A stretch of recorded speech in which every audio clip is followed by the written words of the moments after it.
Eu estava em Gangtok, no Sikkim. Naquela província ao norte da Índia, iniciei meu treinamento espiritual. Ingressei em um mosteiro budista da região e, com o tempo, notei que o meu mestre se retirava para o terraço no entardecer. Como uma pessoa de poucos amigos, mas de uma curiosidade profunda, um dia eu resolvi seguir o lama em uma das suas observações ao poente. A primeira vez que subi discretamente até o terraço do mosteiro, ele fingiu não me ver, me deu pouca importância. Um garoto que não oferecia significativa concorrência ao espetáculo do crepúsculo. Ele permanecia ali, sem fazer muito caso da minha presença, mas em um silencioso consentimento. E conforme eu me certificava que a minha companhia não era um incômodo, eu resolvi acompanhá-lo todas as tardes e assim o fiz. Percebi que, dada uma determinada hora, um homem de uma estatura média, adornado com uma echarpe branca, sempre aparecia no horizonte como a se dirigir para o mosteiro fazendo inúmeras prostrações. E o mosteiro ficava numa acentuada elevação, ladeado por um rio que corria mais abaixo, e dava para cruzar o rio a nado nas épocas de baixa, como fazia alguns dos habitantes locais, mas também tinha outros meios de atravessar. Mas sempre que o curioso homem chegava perto, ele fazia uma longa reverência, se demorava numa oração e, após esse rito, realizava um giro 180 graus e partia andando na outra direção. E todos os dias a mesma cena se repetia. Com o passar do tempo, a minha curiosidade foi aumentando até que chegou um ponto insuportável. Eu interrompi o silêncio contemplativo do mestre e perguntei: Senhor, o que faz aquele homem?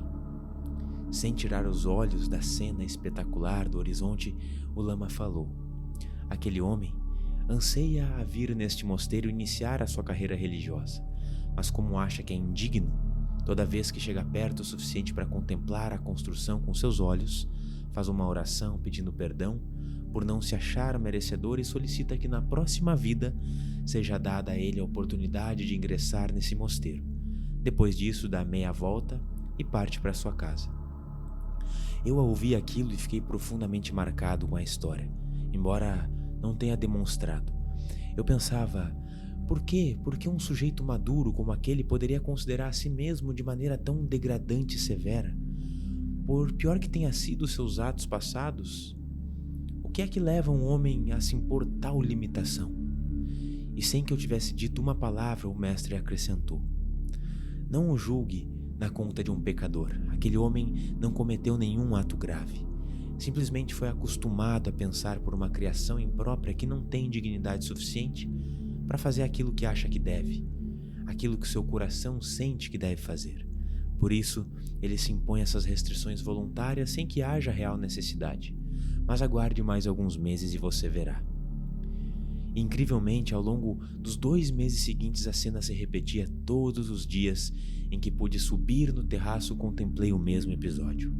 E finalmente chegou a época das monções. Inundou-se todo o rio que passava próximo do mosteiro e, obviamente, o homem da echarpe branca sumiu. Mas eu continuava curioso e espiava sobre a janela do meu quarto no mesmo horário, porque o terraço estava encharcado, para ver se o homenzinho ia se arriscar, mas nenhum sinal dele. Isso continuou até que o período que as chuvas silenciaram, passaram e o nível do rio se normalizou. Um dia então meu mestre me chamou, dizendo: venha depressa, me acompanhe até o terraço. Você vai acompanhar o desfecho da saga daquele homem de branco. Nós subimos então um pouco mais cedo do que o horário habitual e o lama se pôs como uma criança com curiosidade e excitação a olhar para o horizonte. A sua alegria espontânea, como de um menino querendo mostrar um brinquedo novo, me marcou tanto que me acompanha até hoje esse sentimento. Naquele dia, o homem demorou um pouco mais para aparecer, mas quando surgiu no horizonte, o mestre disse: olhe atentamente. O homem veio se aproximando, a princípio fazendo as mesmas prostrações de sempre. Chegando o momento, pós-oração, de joelhos, diante da margem oposta do rio, ele abriu os olhos e olhou para os lados criteriosamente, como para se certificar de que não havia ninguém por perto. E num instante, num súbito, pulou no rio. Nadou tão vigorosamente que não demorou muito até aparecer de pé saindo pela outra margem. "Agora!", disse o mestre com um sorriso de excitação muito grande. Enquanto o homem dava um jeito de secar as roupas rapidamente, ele veio se aproximando do mosteiro e tinha alguns monges que estavam à porta varrendo a área de entrada. E imediatamente aquele homem encharcado se ajoelhou diante dos monges e começou a implorar para ser admitido no mosteiro. E o choro dele beirava um desespero. A cena era, de certa forma, constrangedora. O lama do meu lado começou a rir com gosto, como se já estivesse escutado, como um desfecho de uma piada que já conhecia. E mediante a insistência e perturbada a insistência do homem, os monges subiram correndo à procura do mestre, gritando: "Mestre, mestre!" E o mestre se adiantou, dizendo: "Sim, eu sei. Acolham ele, deixem que venha até mim e eu o acolherei dando o treinamento apropriado." Mas os monges perguntaram: "Mestre, isso não viola as regras? Nem sabemos quem ele é." E o mestre disse: "Meu filho, a única regra inflexível desse lugar é obedecer à compaixão, portanto vamos acolhê-lo." E na tarde seguinte nós subimos ao terraço. Lá estava o mestre, como de costume, mas cercados de muitos discípulos. E ele disse: "Eu já estava lhe esperando. Que bom que veio, porque você será importante na lição dessa tarde. Conte aos demais estudantes a história do homem da echarpe branca." Então eu fui me soltando, ao passo que me absorvia na história que eu mesmo estava narrando, até que chegou o momento do desfecho, em que eu contava como que o nosso querido mestre tinha acolhido o sujeito. E então o lama me interrompeu, dizendo: "Sabem qual ensinamento essa história está nos trazendo?" E os monges arriscaram alguma coisa, mas enfim o mestre prosseguiu: "A única coisa que impedia aquele homem de vir juntar-se a nós era a sua mente, uma ilusão em forma de pensamento. Ele foi criado numa família que passava o tempo todo semeando estímulos negativos a seu respeito, fazendo ele acreditar que não era merecedor de nada nesse mundo. E esse é um grande problema. Não só aqui, mas em todos os lugares. A pessoa cresce acreditando que não é capaz de seguir os sonhos do seu coração, que não tem o direito, que é indigna. Então precisa vir à vida e colocar um obstáculo real, para a pessoa perceber que antes não havia obstáculo nenhum. Nada a impedia a não ser as suas próprias algemas interiores." O que impedia aquele homem? Uma crença extremamente ruim que negava a expressão da mais libertadora da natureza dele, que era a procura de um caminho de iluminação. Ele acreditava que não merecia. "Mas pensem comigo", disse o mestre. "Nascer nesse mundo é uma oportunidade muito rara. Nascer como ser humano, mais rara ainda. Nascer com capacidades perfeitas de aprendizagem, ainda mais rara. Nascer numa sociedade em que o Dharma, os ensinamentos podem ser pregados livremente, é mais raro ainda. Nascer com interesse nos ensinamentos, ainda mais raro. E nascer próximo de um professor, ainda mais. Veja, se esse homem mereceu tudo isso, o que podia ele não merecer? Se já mereceu estar vivo, que é o maior presente de todos, o que ele pode deixar de merecer? Nós nos limitamos por inverdades que nós mesmos sustentamos. Bloqueamos a nós mesmos e os outros. Quando temos o impedimento de realizar os nossos ideais, acabamos querendo impedir que os outros também realizem os seus. E fazemos isso sem perceber. E eu não tenho esse bloqueio. Por isso não posso bloquear a realização do sonho desse homem, entendem? Mas precisou a vida dar um solavanco nele para que ele percebesse que não havia nada o impedindo. Não havia nenhum obstáculo que não fosse ele mesmo. Daí a vida precisou colocar temporariamente um obstáculo realmente consistente para ele conseguir perceber a sorte que tinha antes. Isso se manifesta sempre em nossas vidas.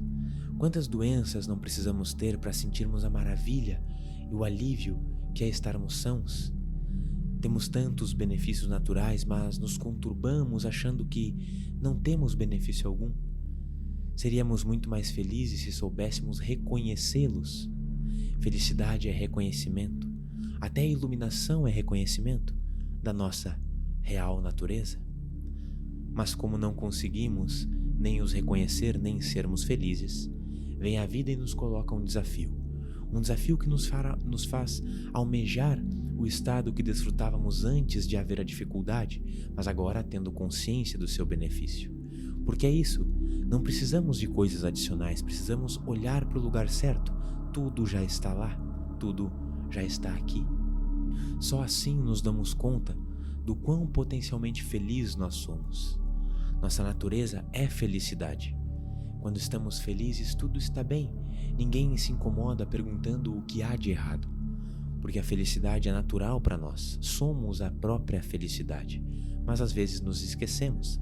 E a única forma que a vida encontra para nos mostrar isso é fazer a gente experimentar o contrário do nosso estado natural. Para nos fazer ter a percepção de que sempre estivemos em graça e sempre teremos também ao nosso favor. Às vezes, dependendo da nossa cegueira, esses problemas duram uma encarnação inteira. Às vezes mais, mas muitas vezes menos. No fim, os problemas não são a fatalidade. A fatalidade que até mesmo eles estão querendo nos apontar é que nossa verdadeira autorrealização, como manifestação da pura felicidade. E assim o mestre encerrou o ensinamento naquele dia e percebi o quanto nos bloqueamos por crenças infundadas que alimentamos sobre nós mesmos.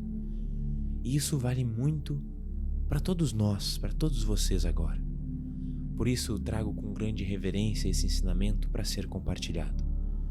Quantos de nós nos limitamos a essas algemas invisíveis, acreditando que não somos dignos ou merecedores da saúde que temos, da casa que temos, da família que temos, dos recursos, do dinheiro, dos amigos que temos, e acabamos não nos aproximando daquilo que realmente merecemos por direito inato, tendo a vida que nos impor alguma tragédia para que a gente acorde dessa ignorância? Não é a vida que nos impõe tragédias, somos nós mesmos. Nossas crenças, nossos pensamentos, nossa visão de vida moldam a nossa realidade, criam a nossa realidade. Então, toda vez que você se vir numa situação que não lhe agrada, seja em qualquer aspecto da sua vida, estando você nutrindo uma crença negativa sobre aquilo, lembre-se das palavras de meu mestre e recorde-se: se você mereceu a vida, o maior de todos os presentes, o que mais não irá merecer? Não se bloqueie. Você também pode atravessar o rio.